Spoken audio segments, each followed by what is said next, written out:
自分自身和歌山を大事にしたいなと思った時に全て、調味料から食材とか見直した。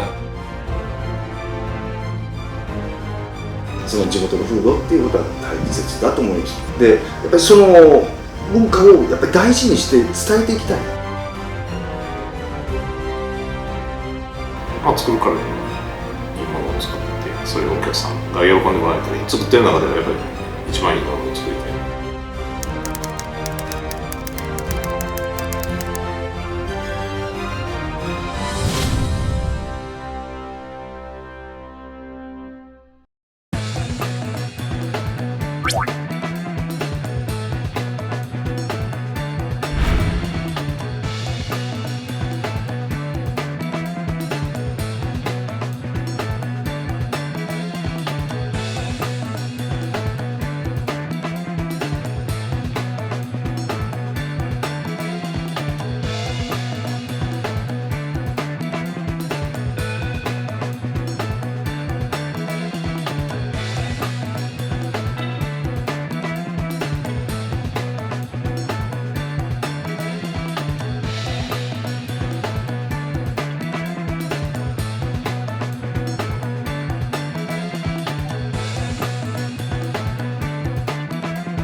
大将は東京でこうやってポップアップというか出張みたいに行けるの何回かあるんですか？東京は初めてです。お、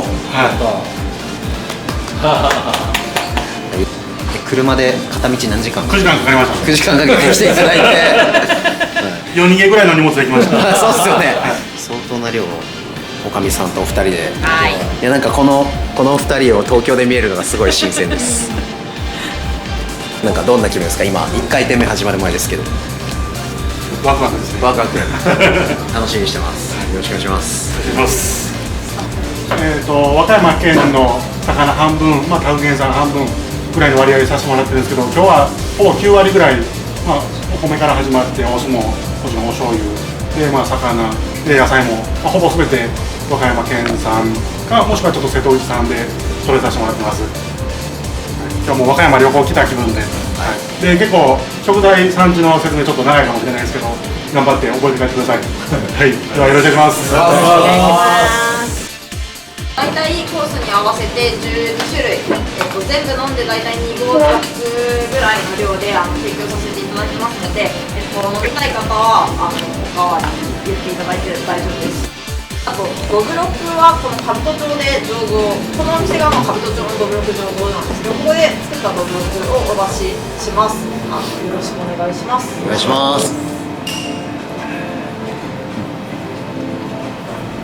美味しい。ここで作ってるどぶろく足元に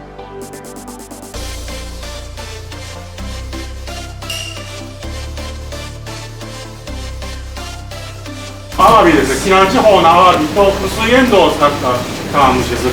薄いエンドウですね、関東の方では豆ご飯というとグリーンピースだと思うんですけど、関西、特に和歌山は特産品で薄いエンドウというのがあります。よくこの時期豆ご飯に使われる豆ですね。豆の香りが他人の、豆ですね。美味しいです。めっちゃうまい。和歌山の平和酒造のキットの絞りたての新酒です。生酒、肥料していない生酒なので結構ジューシーな口当たりのです。でこちらのですね絞りたてのお酒の酒粕を使ったお料理を次ご提供いただきます。キットの生酒。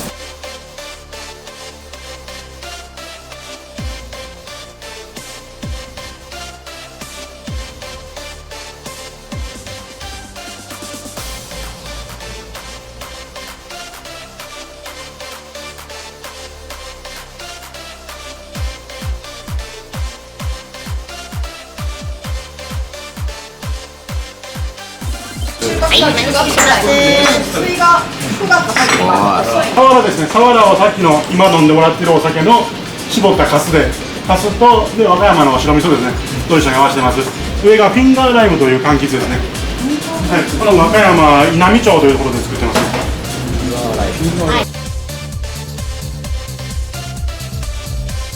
フィンガーライムと花わさびですね。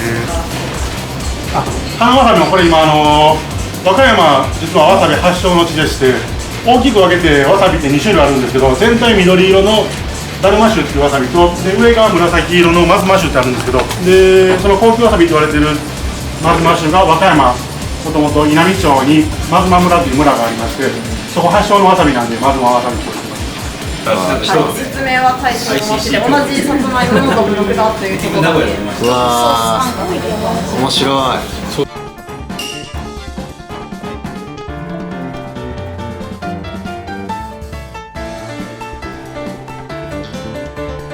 高橋さんご無沙汰してます。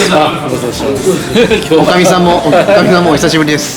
今勉強させてもらってますけど、まだ幸せすぎていやもう最初から飛ばしてきてます。ねえまた千葉のお寿司と全然違うと思うんで、まだ始まったばっかですけど、そうですね。おかみさんがめちゃくちゃメモして今日お酒飲んでまして絶対悔しがってるから勉強会みたいになってるから、ちゃんと伝えてあげられたら後で和歌山クイズ出しますよ。ちゃんと覚えてもらってるから。今日が季節なんで和歌山のレタスですね。はい、実は生産量で言えば、ね、長野が結構多いですけど、レタスっていうのは日本では和歌山のすさみ町というところが発祥ですね。レタスの狩り初めて。そうじゃない？うまっ。説明するときは日本酒の中では高いお酒ですって説明をしているんですけれども、平和酒造紀州の風土の木と土を取ってキッドっていうのが日本酒の代表銘柄なんですが、そのワンランク上、なんだろう、トヨタブランドの1個上のレクサスブランドみたいな形でこの無量山というブランドを、5年前に立ち上げて、山田錦の中でも特 A 地区っていう、ブランド山田錦があるんですけど、それを贅沢に 30% まで磨いたのがこちらのお酒になります。無料山っていう羽綺麗ですね。それ磨かれてるわ。応接室に会社の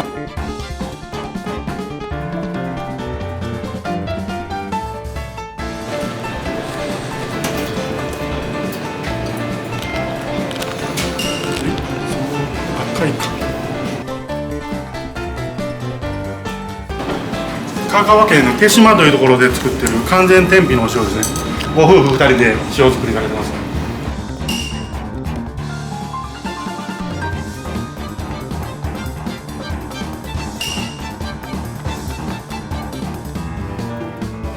これ部位が違うんですか？花と瀬と合わせます。一般的なスズキは加工周辺で、泳いでるスズキですけど、これは沖の方で取れる平スズキですね。これがすっきりしたお酒なので、水を飲むのちょっと優しい感じに。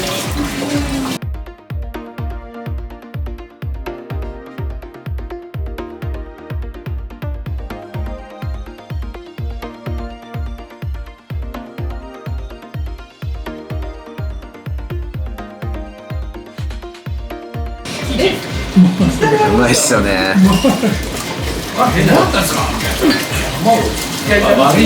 で、あがらっていうのが和歌山弁で私たちのみたいな意味なんですが、自社の和歌山の田んぼで作っているお米を使ったお酒、純米酒です。で、これ義信さんの和歌山のお店でもいつもマグロに合わせてぬるかんでお出しいただいているので、今回ちょっと東京スペシャルバージョンということで、同じ平成米のお酒なんですが、こっちは13年熟成で、こっちは R3BY 2年前のですね。2年熟成のものは完全の蜜らしいのがギシンといえばマグロかけるキットのぬるかも。落ち着くわ。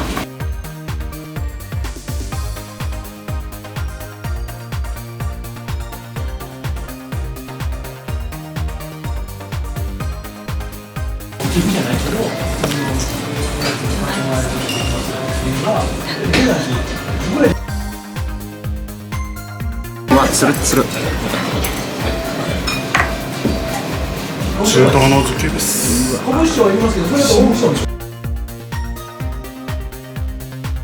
ロうまい。食いちょうだね。めちゃくちゃ余韻がすごい。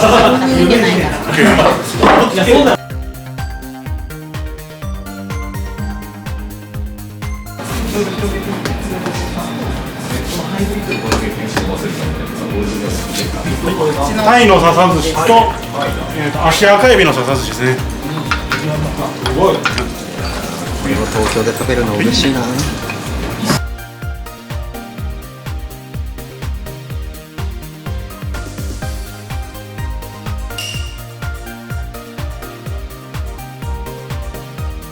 生姜は完全に小川さんのところにうちがトラックで取りに行って小川さんなんですよ。小川様の一緒にあ、そう将来そう一緒に行かれたん取材させてもらっいや、たんで。ハーブその新生姜ですえはい、を100キロぐらい絞って嬉しい。ちょっと飲んでみて、実はお寿司に馴染みのあるフルーツはい、そうなんです。和歌山実は新生姜もすごく有名でして、新生姜を何これうま。めちゃくちゃ使ったビールです。めちゃくちゃ使ったビール。はい、新生姜をめちゃくちゃ入れますね。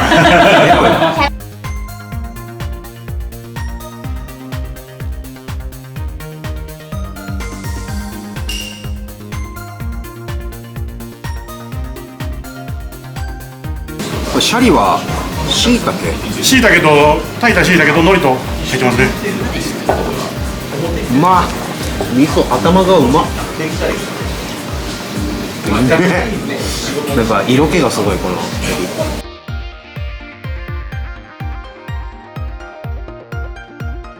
じゃあ小川さんの桃の助かぶ挟んでます。桃の助っていうのはね、赤かぶなんですの仲間なんですけど、皮の赤い部分が手で剥けるかぶですね。アジ筋目ですか。味筋目します。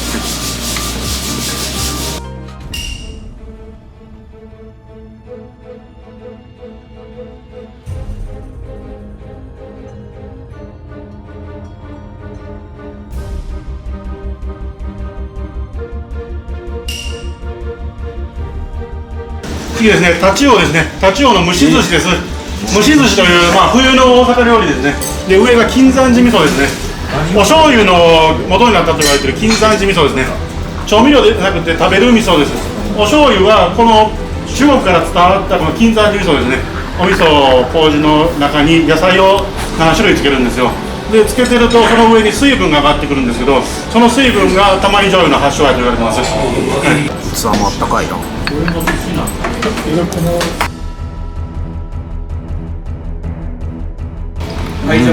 独特の味わい。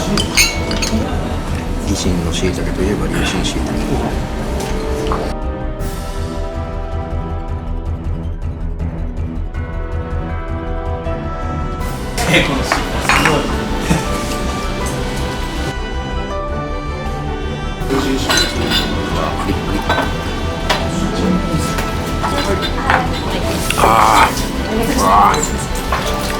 ああ、深いな、なんかいろんなお出汁が詰まってる。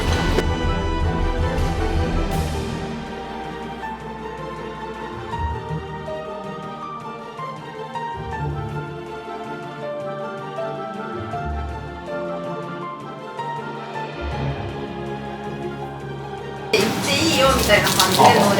今だって完全にモルテ屋さんの方が大きい。マルテ屋さん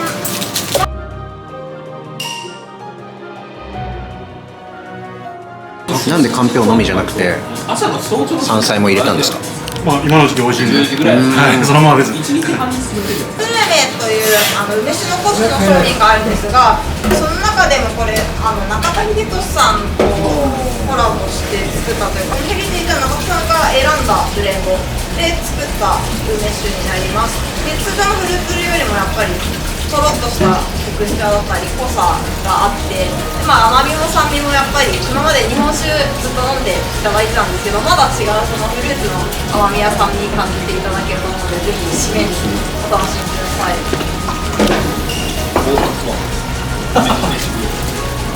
それもおすすめっていうのは板回り。これで5万5,000円。そうちなみにフルーツのね、うまい。ブランデーみたいな。ブランデー香りをね。でかっ。すごっ。これをマリ姫様ですね。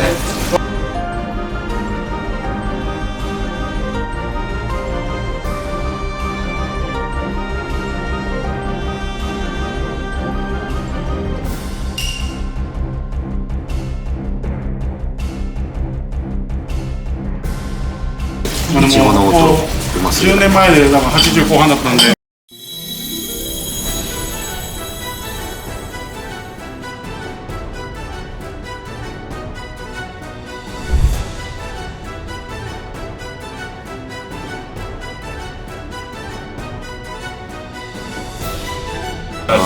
説明は大将の町で同じさつまいもの独特だということだけ。うわー、面白い。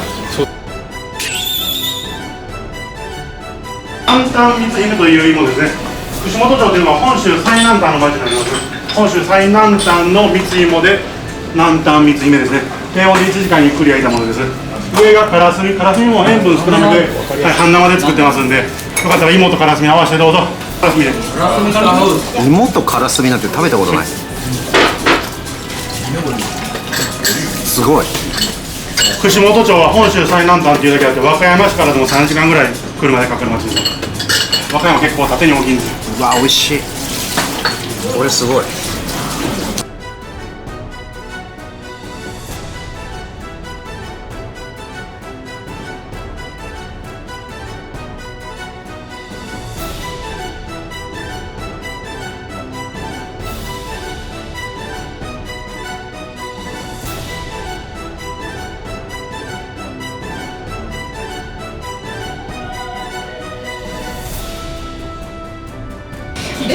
うまいっすよね。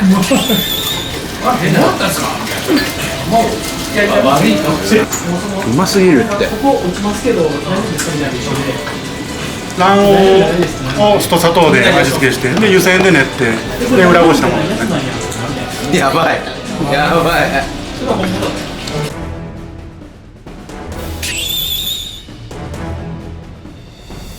これやっぱスペシャリテだな。お店行かせていただいた時は2回ともキスだったんですよ。やっとさよりバージョン。皆さん今のどうです？さより。初体験です。初体験ですよね。発想がまずなんか結構天才というか。私前で水で回します。後で味が違う。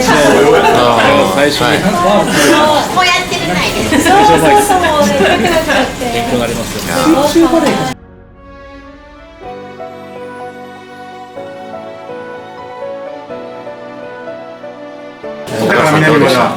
どうでしたか？刺激しかなかったですね。なんか印象に残った全部もちろんですけど、特になんか印象深かったやつ。さよりです。さより。さよりもそうですし、最後のかんぴょう巻きとタラの芽なんかもなんかその固く考えすぎなくていいんだなっていうのを思いましたし、蒸し寿司だったんですけど。やっぱ江戸前の寿司ばっかり見てるからプロじゃなきゃいけないみたいなのがあるんですけど、まあ自分の考えるのをやっていけばいいのかなっていうふうに思いました。もともとそのご自身で釣り行かれたりとか、結構尖ってるけど、より地区にもっと特化したお店にしたいっておっしゃってたんで、本当にやりたいです。楽しかったです。また引き続きよろしくお願いします。ありがとうございます。ありがとうございます。